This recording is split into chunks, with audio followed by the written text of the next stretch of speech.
আমরা সবাই ভূত, প্রেত, পিশাচ এবং ব্রহ্মরাক্ষস এই চারটি শব্দকেই প্রায় একই অর্থে ব্যবহার করি, কিন্তু শাস্ত্র কি সত্যি এদের একই সত্তা হিসেবে বর্ণনা করেছে, নাকি আমরা এতদিন ধরে একটি ভুল ধারণাকেই সত্য বলে মেনে এসেছি? আশ্চর্যের বিষয় হল, এই প্রশ্ন শুধু আমাদের নয়, স্বয়ং গরুর দেবের মনেও এই প্রশ্নই জেগেছিল। আর সেই কারণেই তিনি এই প্রশ্ন করেছিলেন ভগবান বিষ্ণুকে, যার উত্তরই পরবর্তীকালে গরুর পুরাণে লিপিবদ্ধ হয়েছে। সেই গরুর দেব, যার শক্তি ও পরাক্রমের কথা বহু শাস্ত্রেই উল্লেখ রয়েছে। কিন্তু একদিন তিনি এমন এক দৃশ্যের সামনে দাঁড়িয়েছিলেন যা তাকেও স্তব্ধ করে দিয়েছিল। তিনি দেখলেন এক অদ্ভুত সত্তা, যার অস্তিত্ব যেন জীবন আর মৃত্যুর মাঝখানে কোথাও আটকে আছে। না সে সম্পূর্ণ জীবিত, না সে সম্পূর্ণ মৃত। তার চোখে অসীম যন্ত্রণা, মুখে নীরব আর্তনাদ। সে মুক্তি চাইছে, কিন্তু যেন অদৃশ্য কোনো শক্তি তাকে আটকে রেখেছে। এই দৃশ্য দেখে গরুর দেব আর নীরব থাকতে পারলেন না। তিনি ভগবান বিষ্ণুকে প্রশ্ন করলেন, প্রভু, এই আত্মার এমন অবস্থা কেন? এ কি সে ভূত যার কথা মানুষ যুগ যুগ ধরে বলে আসছে? এই প্রশ্নের উত্তরে ভগবান বিষ্ণু যে তত্ত্ব প্রকাশ করেছিলেন, সেই ব্যাখ্যা আজও মানুষের সবচেয়ে বড় ভুল ধারণাগুলোর একটিকে ভেঙে দেয়। কারণ শাস্ত্র যে ভূতের কথা বলে, তা সিনেমার সাদা কাপড় পরা, রাতের অন্ধকারে ঘুরে বেড়ানো কোনো ভয়ঙ্কর ছায়ামূর্তি নয়, বরং মৃত্যুর পর আত্মার এমন এক রহস্যময় অবস্থা, যার প্রকৃত অর্থ আজও অধিকাংশ মানুষ জানেন না। আজকের এই আলোচনায় আমরা জানব ভগবদ্গীতায় ভূত সম্পর্কে কি বলা হয়েছে, গরুর পুরাণে প্রেত আসলে কে, ভূত, প্রেত, পিশাচ ও ব্রহ্মরাক্ষস এদের মধ্যে প্রকৃত পার্থক্য কি, আর সবচেয়ে গুরুত্বপূর্ণ, সব আত্মাই কি মৃত্যুর পরে প্রেত হয়, নাকি মাত্র কয়েকটি বিশেষ পরিস্থিতিতেই একটি আত্মা এই অবস্থায় পৌঁছায়? শেষ পর্যন্ত সঙ্গে থাকুন, কারণ এই আলোচনার শেষে আমরা বুঝতে পারব ভূত সম্পর্কে মানুষের সবচেয়ে বড় ভুল ধারণাটি আসলে কোথায়। শাস্ত্রে ভূত শব্দের প্রকৃত অর্থ। ভগবদ্গীতায় ভূত শব্দটি বহুবার ব্যবহৃত হয়েছে, কিন্তু আশ্চর্যের বিষয়, সেখানে ভূত মানেই প্রেতাত্মা নয়, বরং শ্রীকৃষ্ণ এই শব্দটি বিভিন্ন অর্থে ব্যবহার করেছেন। আমরা ভূত বলতে সাধারণত মৃত্যুর পরও পৃথিবীতে ঘুরে বেড়ানো এক অদৃশ্য আত্মাকেই বুঝি, কিন্তু সংস্কৃত ভাষায় এই শব্দের একাধিক অর্থ রয়েছে। পঞ্চভূত, সমস্ত জীব, এমনকি প্রেতাত্মার ক্ষেত্রেও এই একই শব্দ ব্যবহৃত হয়েছে। তাহলে প্রশ্ন হল, মৃত্যুর পর কোন আত্মা ভূত হয়? গরুর দেবের প্রশ্নের উত্তরে ভগবান বিষ্ণু বলেছিলেন, মৃত্যুর পর প্রতিটি আত্মাই সঙ্গে সঙ্গে ভূত হয়ে যায় না। প্রথমে তাকে অতিক্রম করতে হয় প্রেত অবস্থাকে। তাই প্রেত অবস্থা না বুঝলে শাস্ত্রের ভূত ধারণাও কখনো সম্পূর্ণ বোঝা যাবে না। প্রেত তত্ত্ব। প্রেত তিনি, যিনি পৃথিবী ছেড়ে চলে গেছেন, কিন্তু এখনও মুক্তি লাভ করেননি। মৃত্যুর পর আত্মা দেহ ত্যাগ করে একটি সূক্ষ্ম দেহে আবদ্ধ থাকে, যার আকার মাত্র একটি বুড়ো আঙুলের সমান।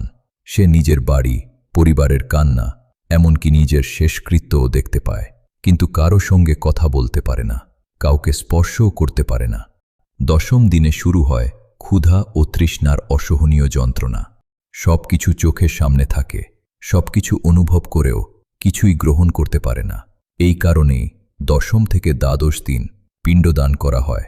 শাস্ত্রের ভাষায় এটি শুধু একটি আচার নয়, এই যন্ত্রণায় থাকা আত্মার প্রতি পরিবারের শেষ কর্তব্য।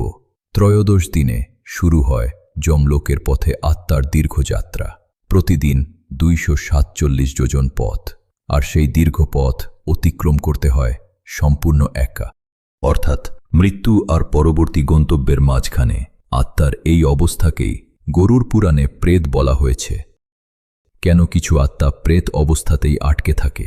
মৃত্যুর পর প্রতিটি আত্মাই প্রথমে প্রেত অবস্থার মধ্য দিয়ে যায়, কিন্তু কিছু আত্মা বিভিন্ন কারণে এই মধ্যবর্তী অবস্থাতেই দীর্ঘদিন আটকে থাকে।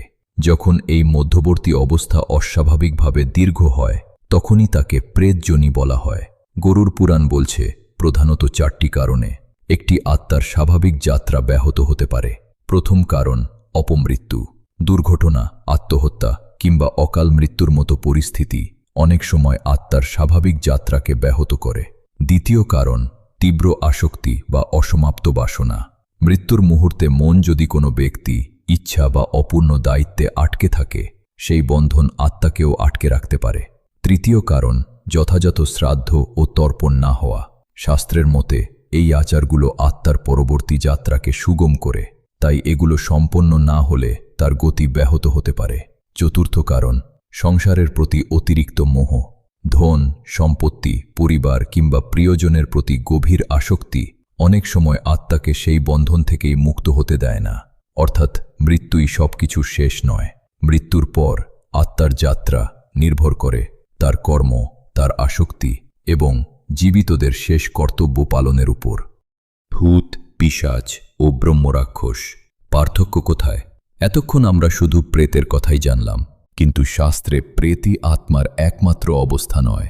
আত্মার কর্ম, চেতনা এবং মৃত্যুর পরিস্থিতির উপর নির্ভর করে শাস্ত্রে আরও 3টি অবস্থার উল্লেখ রয়েছে: ভূত, পিশাচ এবং ব্রহ্মরাক্ষস। তাহলে প্রশ্ন হল, এরা কি একই আত্মার ভিন্ন ভিন্ন রূপ, নাকি শাস্ত্রে এদের প্রত্যেকের পরিচয়ই আলাদা? চলুন এবার এদের পরিচয় জেনে নেওয়া যাক। প্রথমে আসি ভূতের কথায়। শাস্ত্রীয় ব্যাখ্যা অনুযায়ী যখন কোনো প্রেত তীব্র আসক্তি বা কর্মবন্ধনের কারণে পৃথিবীর মায়া ত্যাগ করতে পারে না এবং এই পৃথিবীতেই আবদ্ধ হয়ে থাকে, তখন তাকে ভূত বলা হয়। অর্থাৎ ভূত এমন এক আত্মা যে মৃত্যুর পরও পৃথিবীর টান থেকে নিজেকে মুক্ত করতে পারেনি। কিন্তু ভূতের পর শাস্ত্রে আরও ভয়ঙ্কর এক অবস্থার উল্লেখ রয়েছে: পিশাচ। পিশাচ কোনো সাধারণ অতৃপ্ত আত্মা নয়। বিভিন্ন পুরাণ এবং ধর্মশাস্ত্রে পিশাচকে তামসিকতা, হিংসা, নিষ্ঠুরতা এবং অশুভ কর্মফলের সঙ্গে সংযুক্ত করা হয়েছে।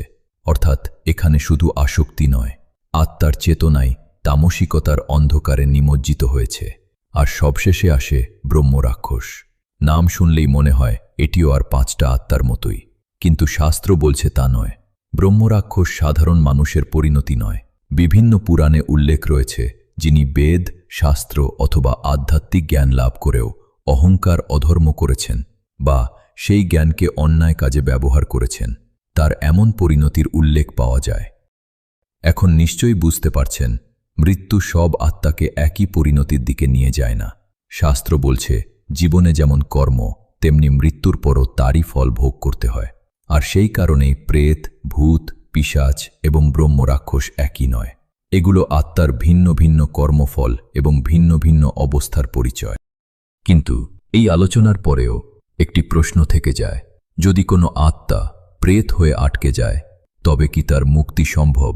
শাস্ত্রে এমন এক মানুষের কাহিনী রয়েছে যিনি মৃত্যুর পর প্রেত হয়েছিলেন, কিন্তু শেষ পর্যন্ত তিনি মুক্তিও লাভ করেছিলেন।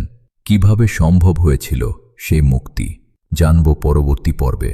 আজকের আলোচনা ভালো লেগে থাকলে ভিডিওটি অবশ্যই লাইক করুন, আপনার মতামত কমেন্টে জানান। আর গরুর পুরাণ ও অন্যান্য শাস্ত্রভিত্তিক এমনই গভীর আলোচনা নিয়মিত দেখতে চ্যানেলটি সাবস্ক্রাইব করে আমাদের সঙ্গে থাকুন। ধন্যবাদ।